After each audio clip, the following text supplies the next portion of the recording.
In the story of the Bible, King Solomon was the wisest ruler that Israel ever had. And there are 3 books in the Hebrew Scriptures connected to him: Proverbs, Ecclesiastes, and the Song of Songs. They pass down the legacy of Solomon's wisdom, but in a surprising way.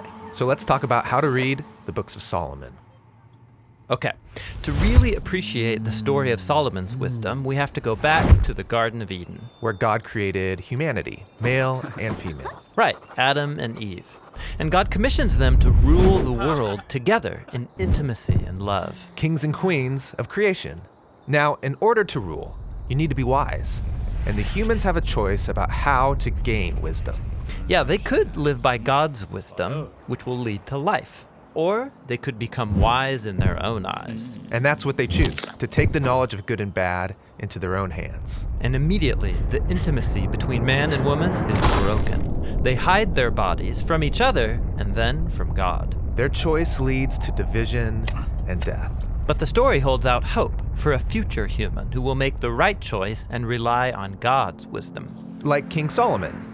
He prayed that God would give him the knowledge to know good from bad so he could rule with true wisdom. Exactly. He reverses the failure of Adam and Eve, and it leads to abundance. In Solomon's day, every Israelite sat in peace under their own fruit tree. Oh, it's like he's creating Eden. Well, for a while.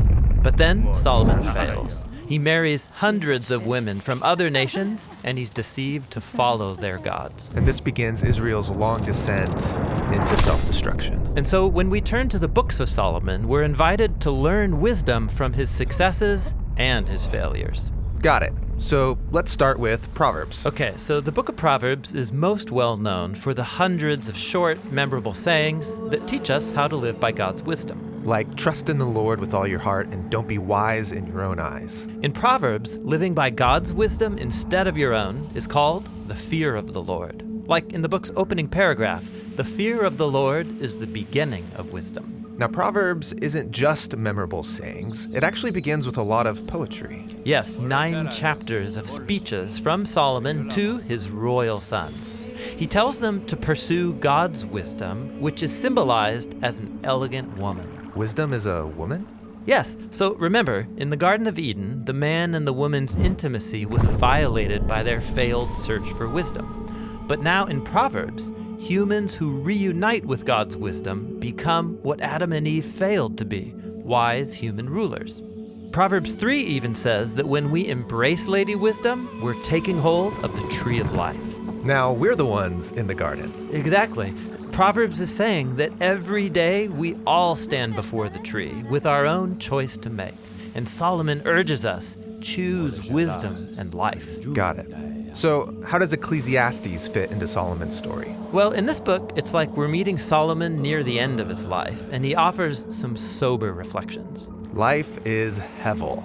That's the Hebrew word for vapor or smoke, which is unpredictable and uncontrollable. And he's constantly talking about life under the sun. That is, life outside of the garden, how it's confusing and difficult. Right, even when I live by God's wisdom, life can be full of disappointments. Leading up to the ultimate disappointment, your own death. That's depressing. But at the end of the book, he says we should strive to live by wisdom and the fear of the Lord, just with more realistic expectations. Got it. Well, maybe the next book will cheer us up. The Song of Songs, a love poem between a man and a woman, and it'll make you blush. Yeah, on its basic level of meaning, this book is racy Hebrew love poetry. But remember, in Proverbs, humanity's pursuit of wisdom was portrayed with the symbolism of a man pursuing a woman in a garden. But in this song, it's the woman who's searching and longing for her lover. Yes, it's a poetic image of Lady Wisdom pursuing us so that we can have life.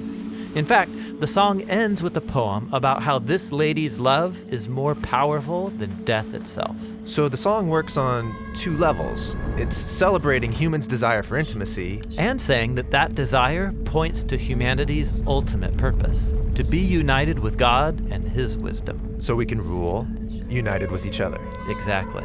This is why the song ends with the man and the woman united in love under a fruit tree. So the story of Solomon and these 3 books invite us to see ourselves within the whole biblical story. Yes, they're about how God designed all of us to rule the world by His wisdom, so that we can all find true life.